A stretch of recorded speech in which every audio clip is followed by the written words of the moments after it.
Samantala, sa ating good news naman po, talento ng mga Pangasinenses sa paggawa ng parol nagningning sa Capitol Lighting 2025. Para sa good news yan, kwento mo, Idol Ruru Hugotero.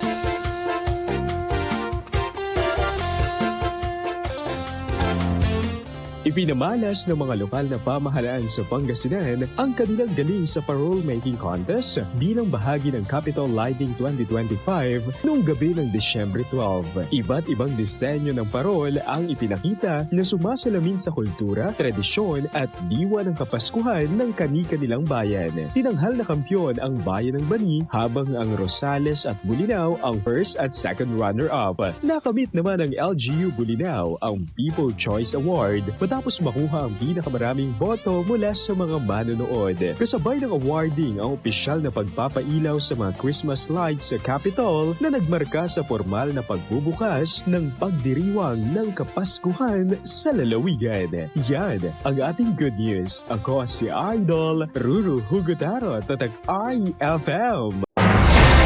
IFM News. IFM News. IFM.